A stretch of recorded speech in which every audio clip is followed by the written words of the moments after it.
Hello, ladies and gentlemen, and welcome to the final day of the Evil 8 for the second split of autumn. My name's Action Jackson, here with Fuji and Humanist, and we have some important games in North America and some important games for Pride in Europe today. That's what it's all about, Jackson. It absolutely is, because the teams have been trying this split to qualify for the World Championship.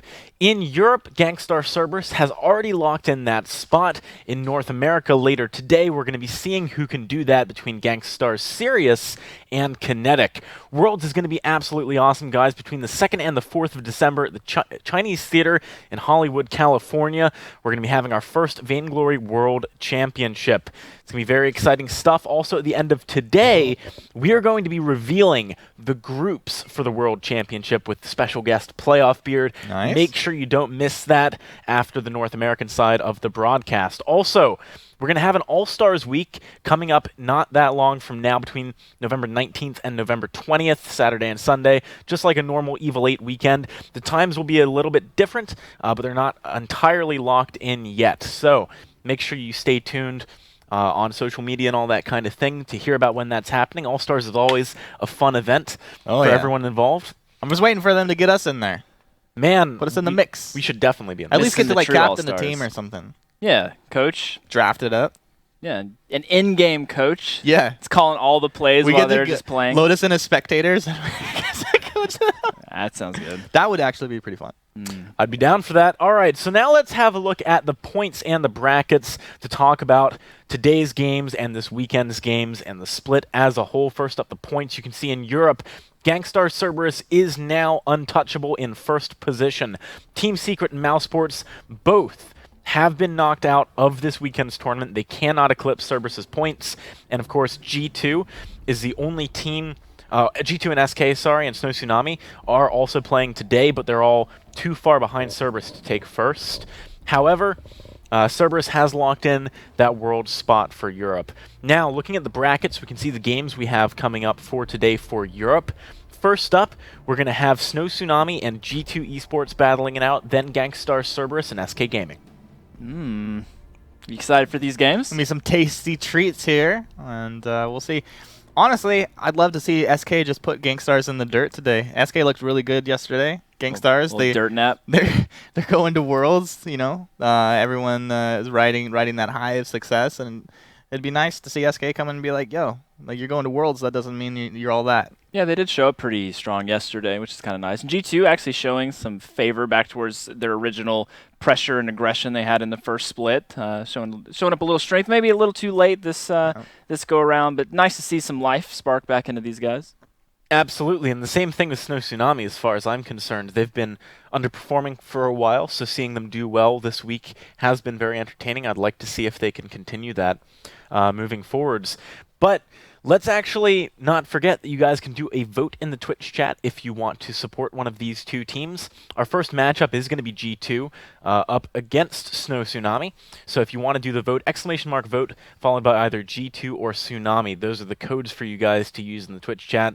We'll tally up the results a little bit later on. Now, breaking down the rosters of these two teams with G2 up first on your screens. This is a team that had a great Split 1, been struggling in Split 2, but seems to have gained a little of their momentum back. We've got Hundor, Dingo, Dark Potato, Redix, and Face. They're going to be playing Snow Tsunami, a team with a lot of talent, a lot of names you should be familiar with from former championships. PT Lamb, Bong Mabu, Sasiska, Alex Magic, Araxi, and Look At Me.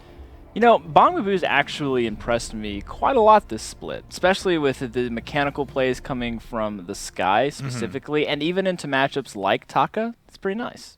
Yeah, I think Bong Mabu's been one of the most consistent and highest level players for this team on this whole split. Yeah, always a nice surprise when a new player comes on and kind of gives you a little bit of a peek into some new skills. We saw the same thing with Hundor during the first split when he came on to the Evil 8 scene, just raging with the Baron plays and everything like that. What happened there?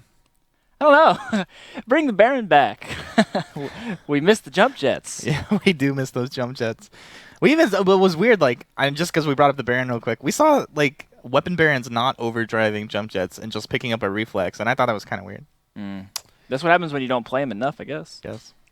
Perhaps, but we are ready for the draft of Game 1, ladies and gentlemen. This is our semifinals between G2 Esports and Snow Tsunami. G2 are on the blue side for Game 1. Let's see what they take off the table. All right, G2 Esports, show us what you got. This is the last week of the split. I know Tsunami is also going to be looking to scrape together some points here before it all closes out.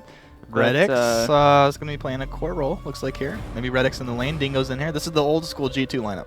This is the old school G2 lineup, so no Hundor today. That's all right, though. They do get rid of the Catherine. Kind of an interesting first ban. I mean, if you're going with like the stereotypical current draft, it would be Kestrel first pick, and maybe they take the Cath away in that regard. It's not going to be the direction they take, though. No, they go with the Lance. We see Tsunami actually banning out the Adagios. This is a very different kind of opening than what we've seen the majority of teams opt for. This does leave Kestrel open. This does leave Celeste open with Catherine unable to go into either of those picks. So could be some strong pickups for Tsunami. Probably wouldn't want to give them both over, or at least one of them over to G2 in this aspect of the draft. You talked about Bong Mabu. You mentioned the Sky. I want to give credit over to her. I think she's been playing phenomenally, but I'd like to see a larger hero pool come out. Yeah, no, I couldn't agree more. I think when you get into some of these Evil 8 matches, it's pretty easy to try to stick with who you feel comfortable on Hero 1 or 2, but sometimes in the meta shifts, you need to be able to pick up some of those counters, and if you're not comfortable on the counter, you're actually just making the draft a little harder for yourself. They do grab the Lyra, so Kestrel Lyra, a lot of poke coming out here. They do allow the Celeste to go over, though, with Lance in the front line. We don't know. Great front line right there. Yeah, we don't know if it's carry or roam yet. We'll find out here in just a few seconds. I feel like it's a carry. If Dark it's, Potato likes that business. Yeah, if it's carry, I mean, you're still frontlining because you're threatening them so much that they have to deal with them. If it's, you know, a roamer, then obviously it's a solid front line. But we've got the Arden paired up here. We saw Catherine Lance Celeste yesterday quite a bit. Does this fill a similar kind of role, this team composition? I mean, it's similar in the essence that you have two people trying to protect your backline, but very different in the execution of the composition because you don't have the guaranteed stun. You don't have the at least point and click stun. It's not nothing in life is guaranteed. I mean, this is my preference though. Like, I would prefer to have the Arden in there than that point and click stun, which oftentimes, yes, you can get these combos. It's like one into this, but if you a lot of times teams get baited into trying to land that combo and then falling short in a lot of other regards. Here, you have the ability to bail out your Celeste, get your Lance in there a little bit deeper into the fight. I don't know, but they have this Vox coming out here. I mean, we've seen some CP Vox. Do you think they go that route? They might. I mean, it's all going to come down to whether Dark Potato can really land his skill shots or not. Like the impales, the Githian walls, and positioning is going to be incredible. So whether there's an Arden behind him or a Catherine, it's not going to matter if Vox continues to Sonic Zoom away from those skill shots. All right, well, we are on to the Halcyon Fold. Guys, who do you think is going to take this game? Ooh, well, you know what? I'd like to say that I think Snow Tsunami is going to scrape some energy together today and maybe pull out a victory. Hey, I vote Potato. G2. All right, well, let's hand it on over to our shoutcasters and find out who's going to take this game. We've got Sona and Bacon. Thank you very much, you spherical benchers on the analyst desk. I am Sona, and I'm joined by Tasty Bacon. It's G2 facing up against Snow Tsunami to start off the day. Bacon, talk to me about how you feel going into this game.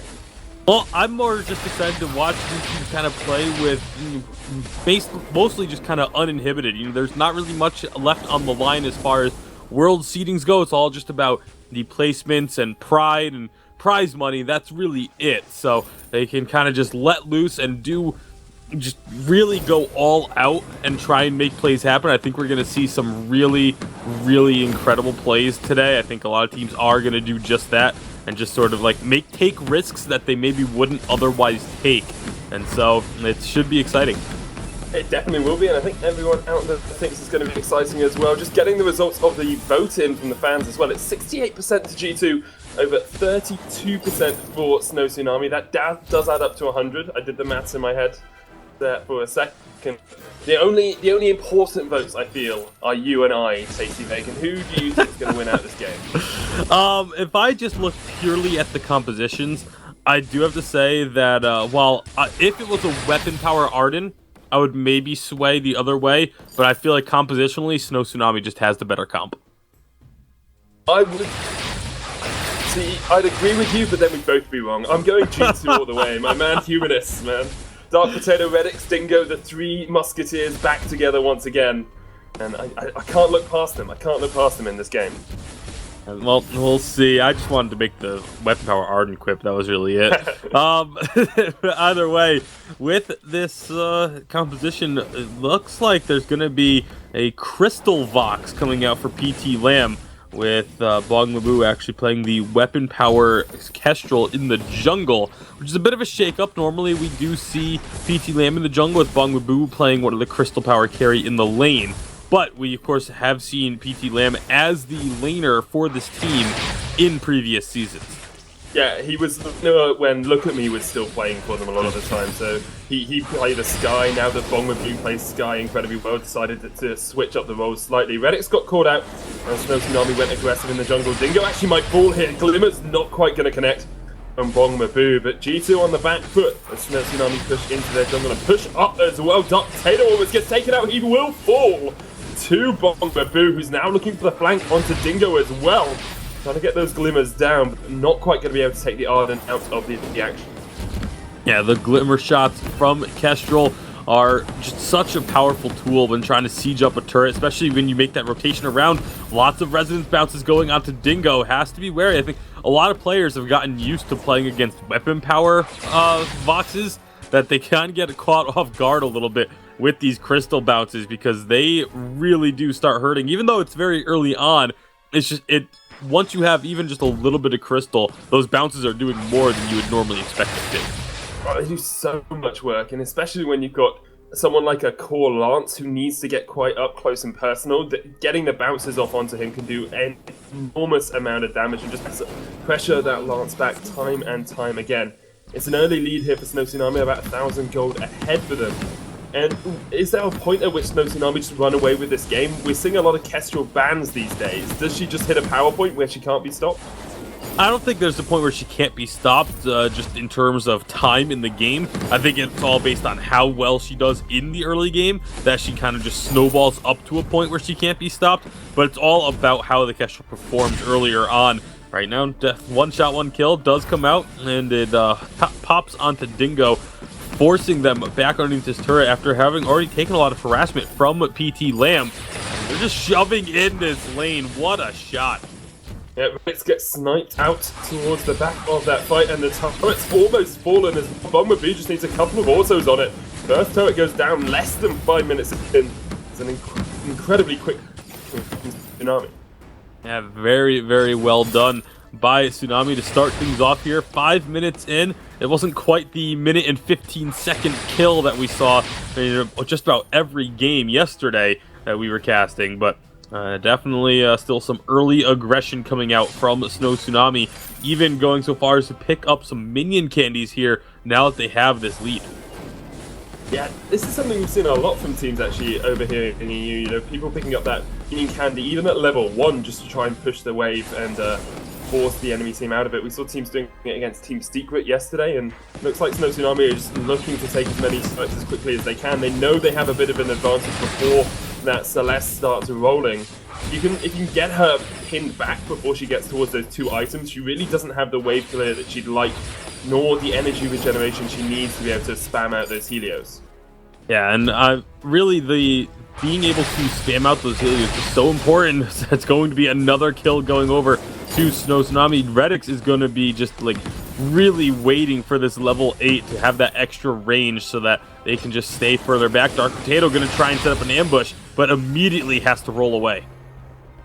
Will get himself away for now.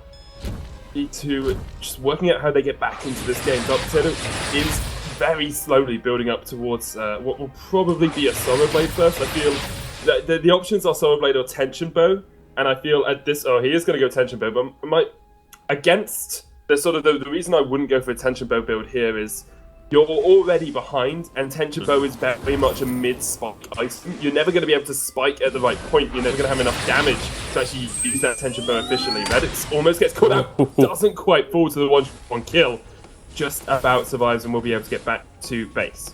Yeah, it was very, very close to a 4th kill of the game for Tsunami, but they're just putting on so much pressure already. reaching a point where G2 sort of has to stay up in this lane, and when you keep your opponents in one area where they have vision of these minions, then you can just keep control of this map, but they are going to get the gold mine stolen right from under their noses. Exactly what Dark Crusader needed to do. He does sacrifice his life for it. Redix was able just to continue farming up in the lane, and is actually ahead on CS over PT Lamb, which isn't that much of a surprise because all of Snow Tsunami have been in that lane trying to up towards these turrets.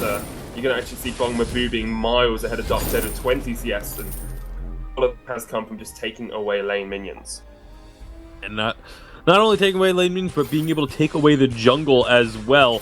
They've been able to just have control of the map. Like I said, that gold mine steal was extremely important for G2 to remain in this game, as you know, that's not a huge step, but it's still, you know, any gold you can get outside of the lane minions is absolutely crucial when you do start to fall behind like this. So they're going to be extremely happy for that one. See if they can find any other opportunities, because Snow Tsunami, they are in a position where they can completely control the jungle on both sides, but they're going in. Here comes the Cisco. Good gauntlet from Dingo to separate the team. Redix needs to keep himself alive, can do it for a while. They take down one. Now Dark Potato and Dingo are looking for Cisco. Should be able to take out that Lyra. Mabu tries to get himself away. It's a double for Dark Potato. It's going to be a triple. They get the ace in the turnaround fight. And you have to put credit to Dingo there with a well-placed gauntlet. Yeah, the gauntlet was very, very good to allow the team to then make that play happen. And especially, gauntlet works so well with a lance, because even if you don't hit the gauntlet exactly the way that you want to, lance is there to just kind of readjust the team to put them into the wall. It's like, oh no, they were actually in the gauntlet. Don't worry, nice job. It was a really great play all around from G2, able to find that ace, and just like that, they've got themselves a footing in this game again. That they have only 600 difference between those two gold tallies now as well. As I say, that it jumps up to 800, but it's not as insurmountable as an advantage as it was a couple of minutes ago.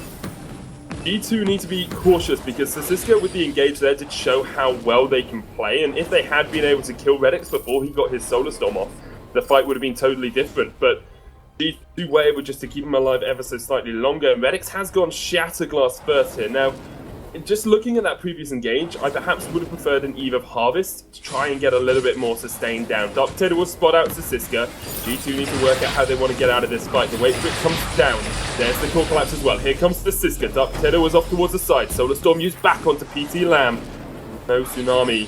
Can't get the fight they want, so just have to retreat away from G2.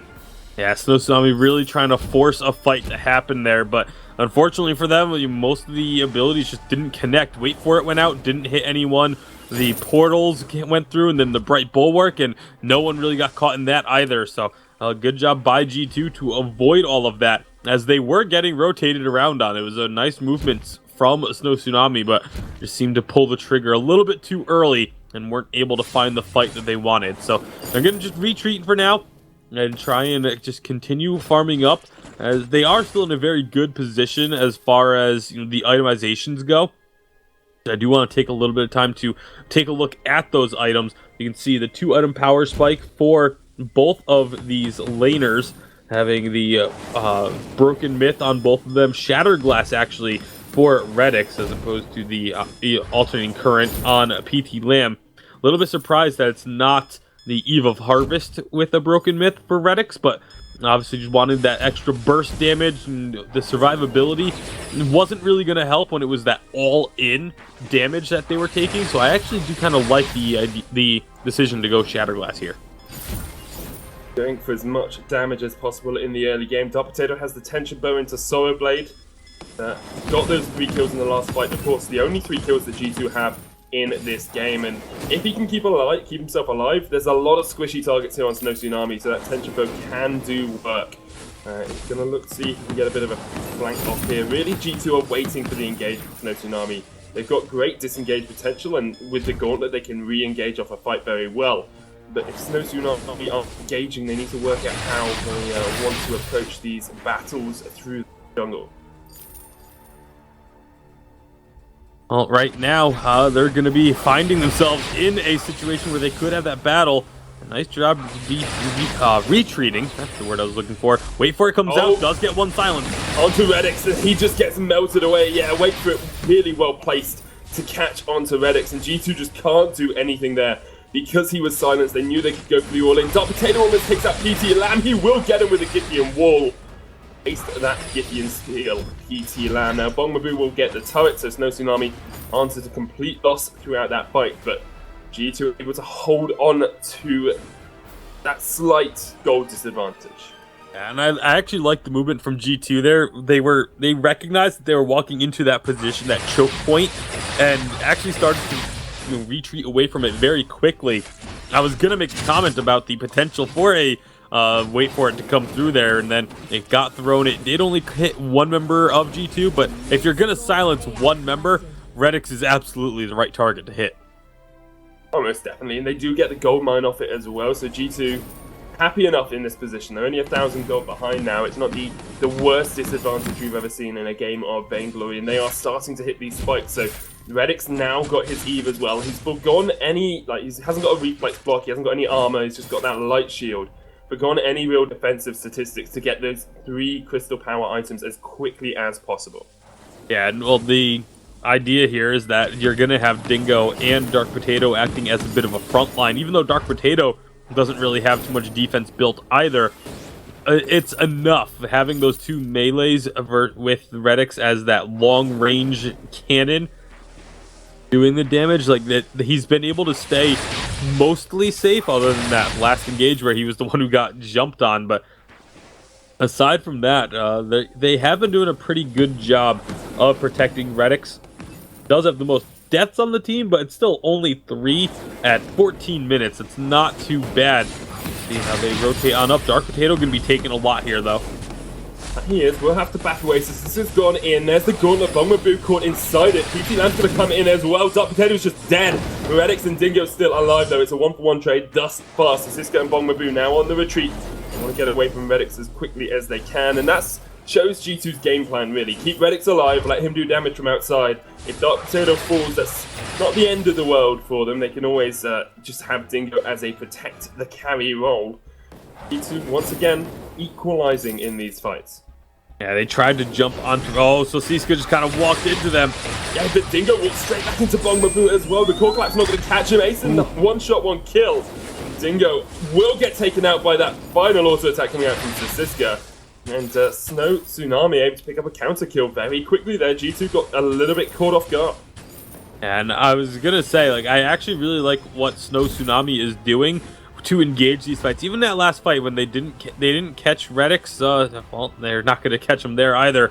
But they've been able to engage onto Redix, and that's something that's fairly tough to do when it's a Celeste with an Arden and Lance frontline, but they've been able to just poke and harass the frontline enough so that when G2 goes to reposition themselves as a team, there's like one little window of opening, and Snow Tsunami have been attempting to jump onto that opening every single time to get onto Redix. It's been working pretty well whenever they have made that play. Unfortunately, this last fight that they had, they weren't able to actually secure the kill, but they were once again able to jump onto Redix and make him the target. Exactly what they want to be doing. Redix now has the reflex block there, so maybe able to keep himself a little bit safer. I want to give credit as well to Bongmabu, who's doing a great job on this Kestrel 4-1 thus far. Tyrant's Monocle got the Sora Blade as well. Actually picked up a Crystal Infusion here as well, just to try and get those anti-cameras doing a little bit more work. Redix is the frontline here for G2. It's not really where you want him to be. Even with the Eve, you're not going to heal yourself up for too long. After all this talk of, the fact that they've been doing so well to try and protect him, and they put him on the front line, choke point. Choke point indeed. There's the gauntlet. PT Lamb steps in. Dark Potato having to run away. The Solar Storm comes down, will connect onto PT. But now Redix needs to be cautious because the Siska and Bongmabu are still both full HP. G2 perhaps looking for a bit of a re-engage here. They know the Kraken's being started. Spot it out with the flare. Going to go over these scout traps as well. Kraken disengaged there by Snow Tsunami, and G2 will just decide they don't quite want the fight yet. I really feel they need to take this minion mine off the map pretty quickly.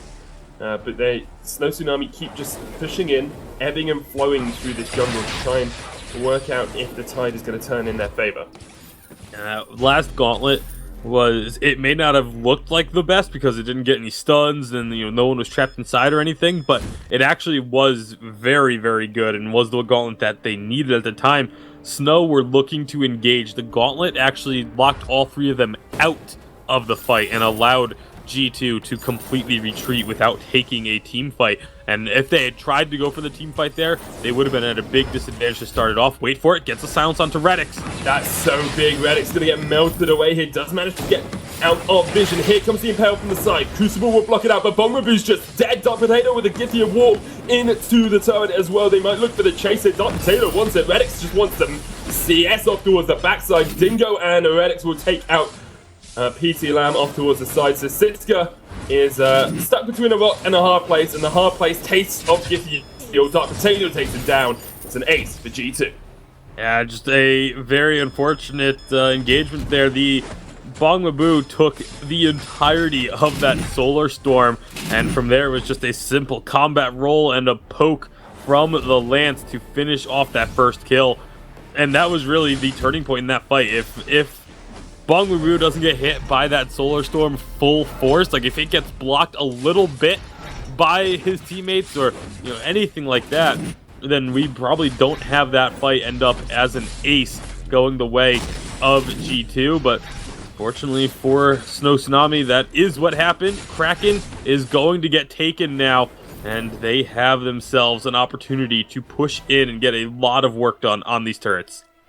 And is this just Snow Tsunami not quite fighting when they needed to? Because earlier on, they took a turret and a half incredibly early in the game. It was probably only about 8 minutes, and since then they've been ebbing and flowing through the jungle. They've been trying to get bits and pieces here and there, but it really hasn't been a concerted effort from them to get a fight. G2 have always been able to disengage if they needed to, and Redix has stayed alive a lot of the time, which is vitally important. It feels like Snow Tsunami just haven't quite coordinated that mid-game as well as they could have done here. I feel like it's actually mostly just the way that Snow has been trying to engage. They hit these wait for it, it'll silence Redix. Oh, and what a then they go gauntlet in. though. So Siska gets caught out, Bongmaboo off towards the side as well. There's the fountain. Dark Potato and Redix going to try and do some work. So Siska is caught here, but Redix just trying to focus on PT Lamb. There's the root, there's the Impale. And there is the kill once again for Dark Potato. So Siska chased off towards the side, just trying to distract the rest of the team away. Redix does need to be a bit cautious here because he is playing into Bongmaboo, but Dingo comes along to help him out. There's the Helio. We see Dark Potato getting the kill onto Siska off towards the middle of the lane, and this is going to be the first turret falling. It should really be the game here for G2 as well. They still have the crack, and Bongmaboo goes low, has to get back to Sanctuary, and G2 look like they're going to go 1-0 up over Snow Tsunami here. It's a story that wouldn't have been told at the start of the game. It looked very much like it was Snow Tsunami's game to lose, but G2 have turned it around, and they take down the Crystal. Yeah, again, just kind of almost too patient on those engages from Snow Tsunami. A lot of times with the wait for it, you need to go all in engage as the wait for it is thrown out. It felt like they were just waiting to see if it hit first. And then if you do that, by the time you go to engage, the silence is already worn off, and that advantage that you have going into the fight has worn off as well. So just unfortunate situations for Snow Tsunami. Definitely, and we are going to hand it back across towards our analysts. They are the generals of saltiness. It's AJ, Humanist, and Fuji. Take it away. Thank you very much, guys. All right, so very back and forth game one to the series. Certainly, both G2 and Snow Tsunami showing they have the chops to take it. In that game one, though, honestly, I wasn't expecting compositionally for things to be that close. Yeah, I mean, we saw there was definitely a lot of that game was kind of on the back of Kestrel's play, Bongmaboo playing this Kestrel. Vox CP just not really having that much of an affectation. We talked a little bit about probably even better if Vox would have went double weapon with the Kestrel, pick up a Bone Saw, shred the front line so Kestrel, once you get to the late game, continues spiking that damage. But the resonance bounce is just not really getting the Celeste. No, they weren't good. You rely on your opponent making mistakes when you go that route. I totally agree with you. A Bone Saw and you're going to be cutting through. I mean, Lance, very tanky, Arden, very tanky, but you get a Bone Saw and double weapon on a target, you're going to shred right through them. I want to give credit over to Vainglory though, because I think we mentioned before going in that she was riding the sky to a lot of victories, having success there. We'd like to see hero pool expand a little bit, pulls the Kestrel out, and almost carries the team to victory. Yeah, it was really impressive. And then to give like credit to G2 as well, being able to come back like that is also really important. Like you have to be able to kind of find the groove when you're behind, kind of thinking like, oh, you know, we're kind of on the back foot, like things aren't looking too good. But we saw that like Celeste, once she reaches that certain point of the game, when you get like 3 offensive items, you get your upgraded Heliogenesis at level 8, all of a sudden that poke outranges Vox's ability to safely bounce Resonance because now he's an auto attack range of Lance. Lance gets his crit. We saw tons of impales coming out. We saw Vox not being able to navigate around impales and heliogenesis at the same time, which is a lot of area you have to think about. It really is. So tough game for them as they drop it. But they did have an early lead, so they can kind of keep their head up, knowing if they could just continue that control, they might be able to close the game out. Yeah, I agree. It was just a weird draft. I'm definitely excited to see what happens in Game 2, though, because this is one of the weird drafts that we've seen actually kind of do quite well. We've seen a lot of weird drafts this split. Some have... they've had varying levels of success, but this one nearly made it. I'm actually quite surprised that the CP Vox did so well so early, right? Like, traditionally, that's something which just becomes unbelievably powerful later, but as you said, against the Lance and the Celeste, it actually became quite difficult to use. It was kind of the inverse of what you would expect. But we are ready for the draft of Game 2, ladies and gentlemen. This is the semifinals between Snow Tsunami and G2 Esports. Right now, G2 is up a game. They're looking to move forward to the finals like they did in Split 1. Woo! I'll have to see if they can do it. I think they can. Of course they can. Tsunami doesn't want them to, though. No? Counterintuitive to their G2? success. G2. G2, that's right. Well, it's going to be the Lance banned by G2. I mean, G2 obviously showing that Lance is first pick material here. I think Lance is incredibly strong. I think it's a mistake to overlook this as a first pick or ban potential. But Tsunami does get the Kestrel on side A. That does allow G2 to pick up the Celeste once again. So if they're interested in playing this, definitely can snatch it up. If not, there are a few other options in terms of lane presence they can go with. Do you think we might see... Okay, well, never mind. I was going to say perhaps the Fortress with the Adagio like we saw yesterday, but no. Oh, at least not right now. I mean, they could always close it out with Fortress if they want. I have seen some compositions with... I've seen some people do it. It's a lot of damage in the mid game if you have complete control. It is an incredibly no mistake complete snowball composition though, because if you get behind it all even slightly, Celeste gets pretty murdered. Yeah, and Fortress doesn't do anything when you're behind. It's all about putting on that pressure. But it's like poke, poke, poke. Your opponents realize, okay, we made a mistake, we need to run away, and Fortress is like, no, you don't. Yeah, keep on the Frostburn, keep the slow, and then Adagio is just shooting those autos in from behind. But I don't know, G2's creative, we might see. It's not the safest way to go, especially when you have the ability to run into Kestrel and Samuel, which is not ideal. They have historically picked up Fortress into Samuel, but I'm not leaning towards it anymore. Yeah, I mean, not with this composition. Like, you have essentially 2 people that are trying to poke, and Fortress is going to get murdered by Kestrel and Samuel in the front line, being the only one there. He can't optimize defense against Weapon and Crystal, so they need something else. Kroll certainly works quite well into Samuel. Into Kestrel, though, it's a bit dicier. Those active camos. Kroll is better into Kestrel now than he used to be, though, simply just because she can't reset with autos while running away from him, so she does have to stop her movement, which allows Kroll to stay much closer than it used to be. That's true. But yeah, I mean, obviously, to play around it. I like Krolls that go early aggression against Kestrels too, as odd as that might sound. They're trying to put the pressure on in the jungle, maybe even getting a banner to steal some farm away. With the Catherine, they can't really stop that aggression too well either. I mean, if it brings Catherine out of the lane, it just frees up more opportunity for them to safely farm up there. All right, what are your guys' predictions as we head into Game 2? I'm going to be going with G2 on this one. I think they just executed a little bit cleaner, and I think this is a comp that they can work with. Yeah, I will have to go with G2 as well. They're 1 up now. I think they have the momentum carry through to close it out. All right, let's see if they can do it and move forward to the finals, or if Snow Tsunami can reverse sweep starting with this Game 2. We're going to pass it on over to our shoutcasters, Dr. Sona and Tasty Bacon. Thank you very much, you orthodox guillotines. We are into the action. It's G2 versus Snow Tsunami, 1-0 up here for G2 Bacon. And Snow Tsunami gone for this Samuel now, picking it into the lane as well. That's a little bit interesting, because we do see a lot of Kestrel in the lane. They're both kind of flexible picks. Yeah, I do feel like the Samuel works a bit better in the lane. You're able to get the farm that you so desperately need, but early little skirmish down in the jungle isn't really going to result in much of anything. Dark Potato getting on this Kroll again. This has been a pick that it doesn't really seem to matter what the meta is. He always has no problem going back to. Nah, and you shouldn't. You know, Krull is, in my opinion, one of the best heroes in the game when you play him correctly. He is very, very difficult to play because you have to understand where you want to put your weakness stacks and when you want to be smiting someone down, when you want to leave them in the action. If you can go in and, get the health back from the smite, you can keep yourself alive. So a good Krull will be able to teeter right on the brink of death through an entire fight while still being alive and actually just negating an entire carry from the enemy team. Well, for now, we'll see if they can make those sorts of plays happen. I'm curious to what build we're going to go with from Dark Potato. Yesterday, it was the Storm Crown that he ended up using and used it to success. That's what got them here to day 2. Doesn't look like it's going to be the same start, at least not yet. Dingo is caught out a little bit here on that Romidagio. Will be okay, gets himself away. Now, actually, I think Dark Potato did go for Boots Swift Shooter, and then after that, went up towards the Storm Crown, but he's got an Oak Cart as well, so he could just be building up towards that normal sort of early Shiver Steel build that you do see coming out from Krulls as well. Oakheart can also go into the Storm Crown, so there's no real definitive answer yet. We'll never know. We'll never know. Well, at least not for... If never apparently means a few minutes here. Feels like never. Sometimes. So all of Snow Tsunami have actually come around here to try and catch out G2. Dark Potato gets stunned up in the active camo. They took away one set of the backs. Bongmabu almost goes down. Dingo will fall as well.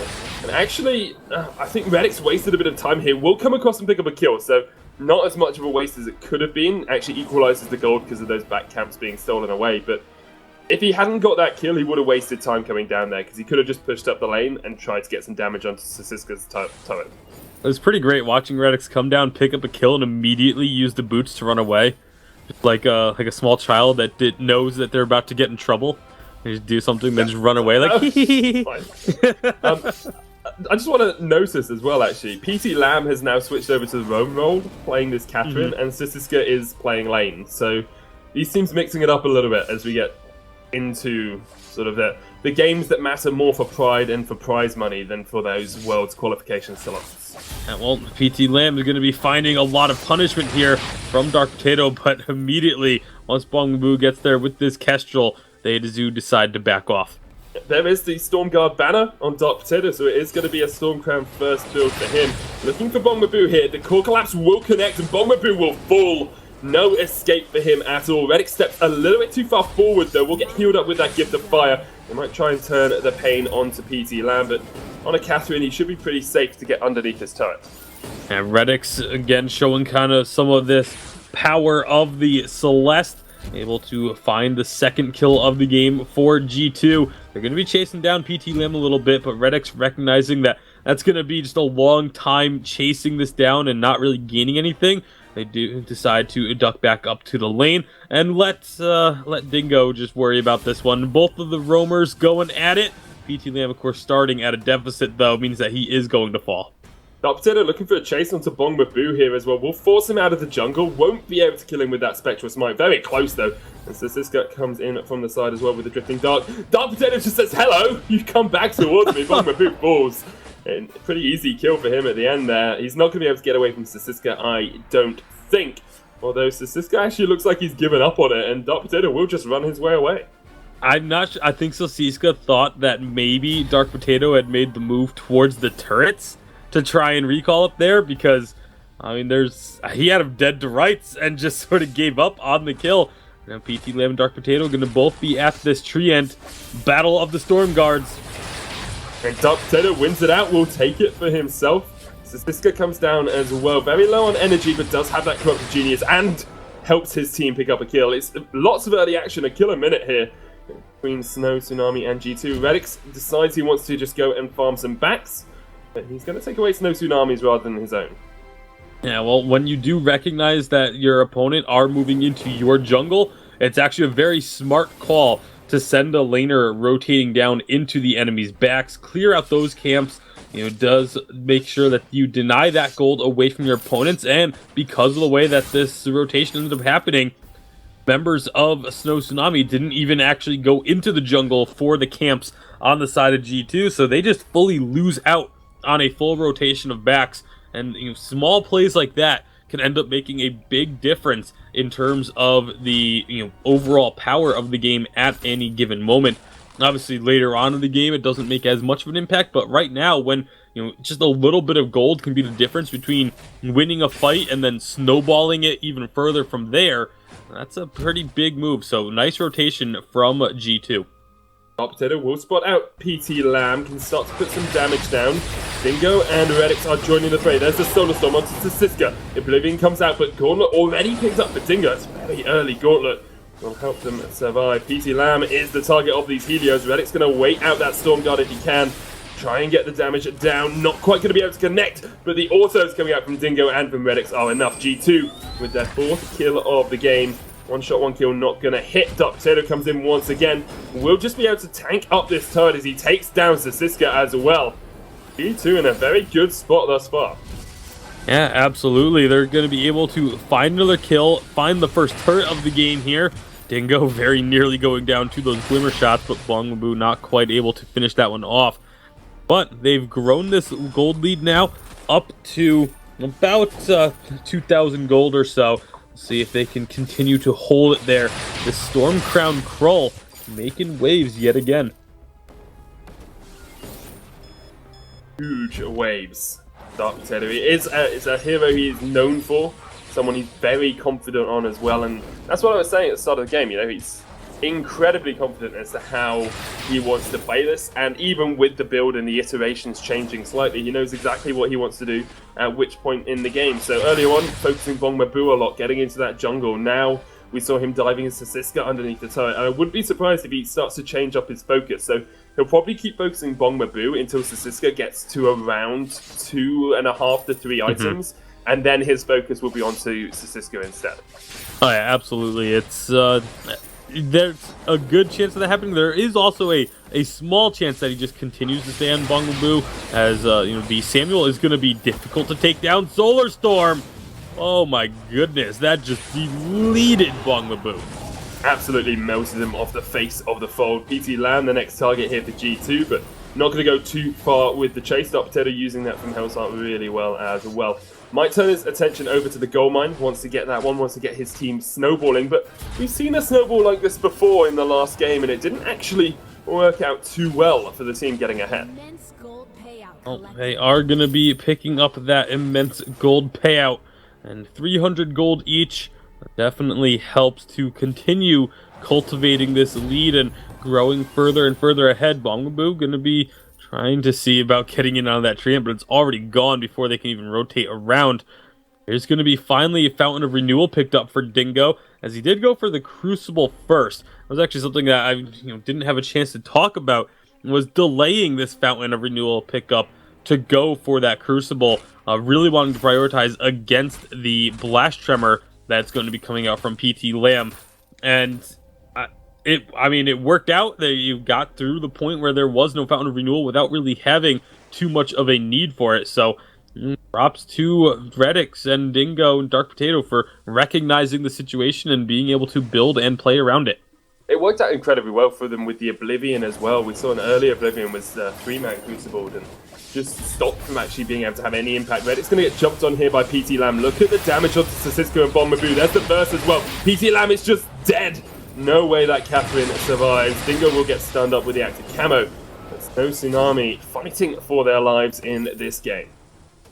And they are going to be having their backs up against the wall here in the semifinals. Dark Potato, again, stealing away these jungle camps.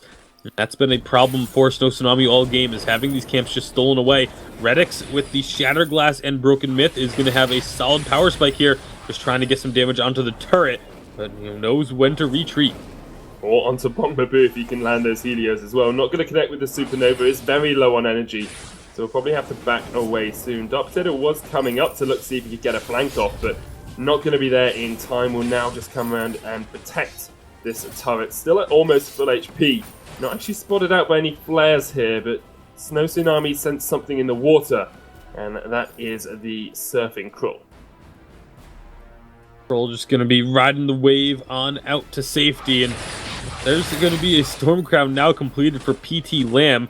Actually, obviously, as we had mentioned earlier, started building the Storm Guard banner very early on in the game just to help with the trying to control the jungle farm, but clearly it did not work out because Dark Potato has been able to control the jungle for the most part, actually having more CS on a Krull than their jungle opponent at 11.5 minutes. That is not something we get to say too frequently.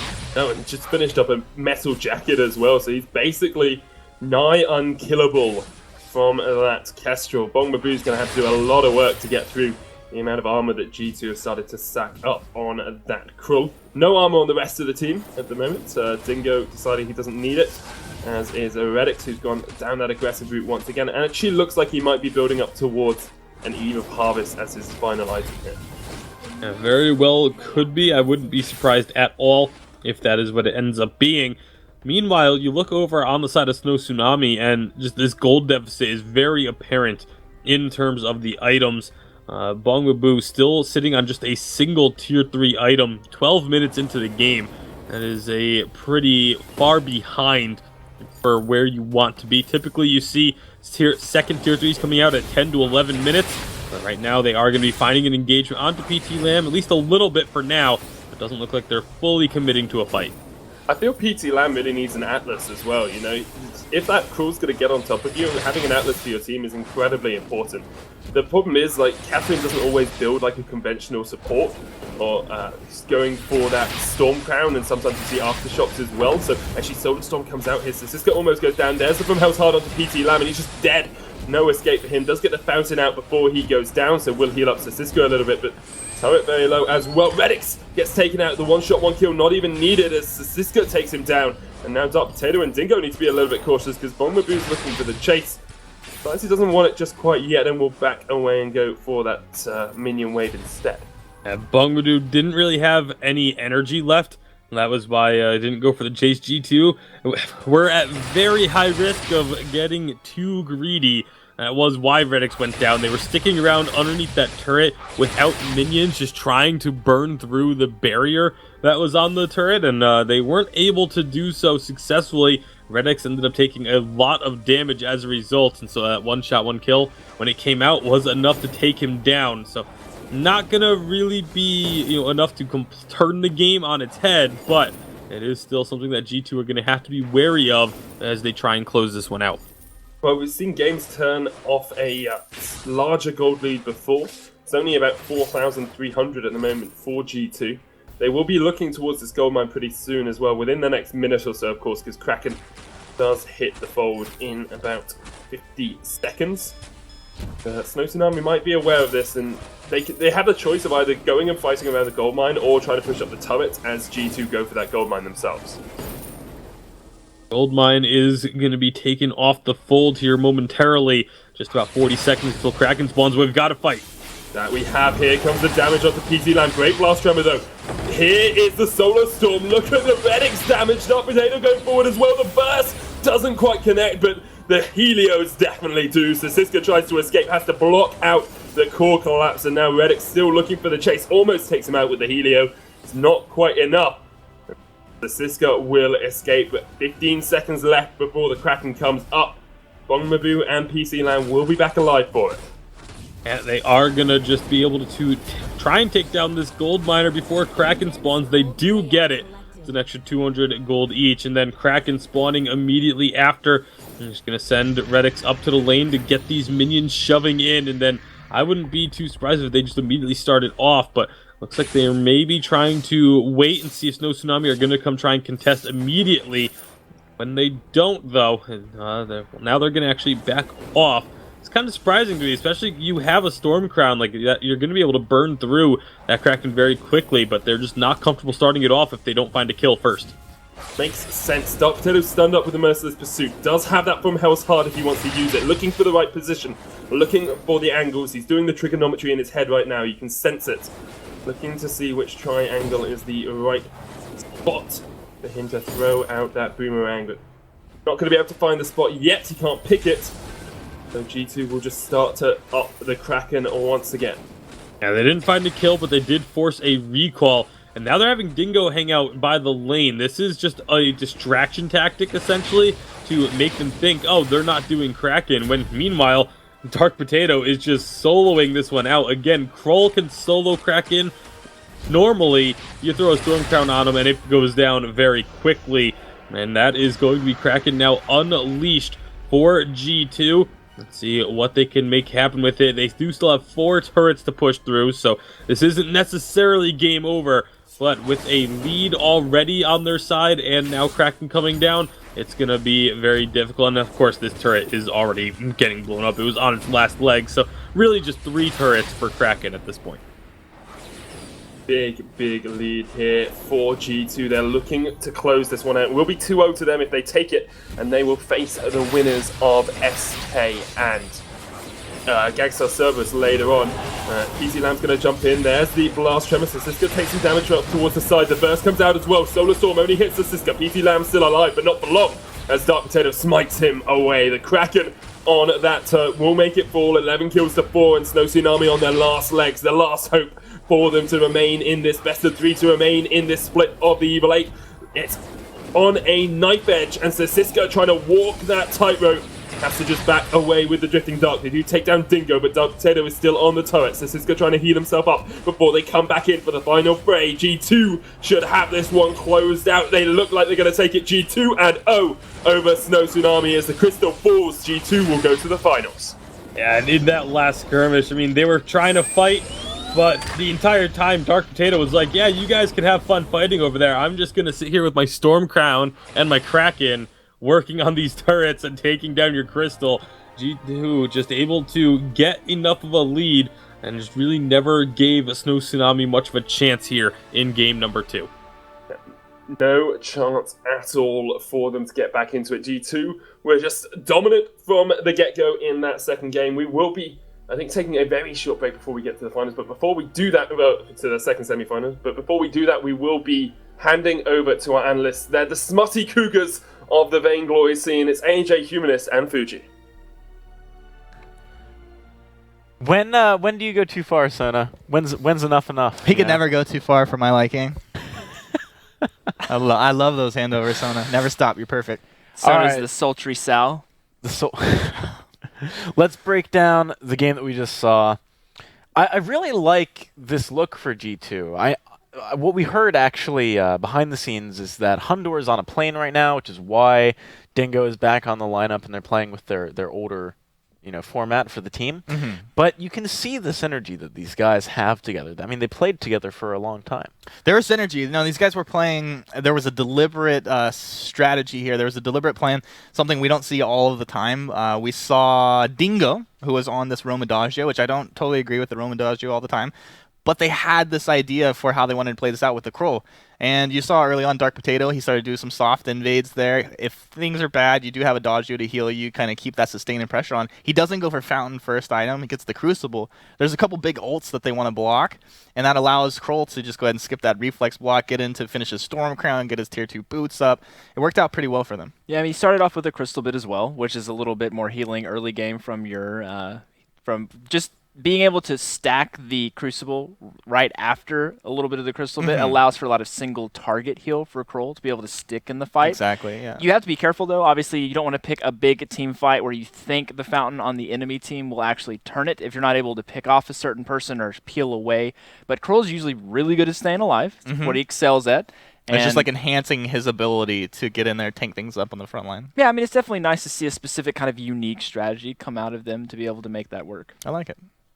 All right, so our MVP for that series is going to be Redix for his Celeste play. Strong stuff there. Redix making his way back into the lane after playing Roam for a while recently. I like Redix in the lane, man. Goes down smooth. It does indeed, and we're going to be seeing G2 a little bit later on in the finals. We'll have to see how they do there.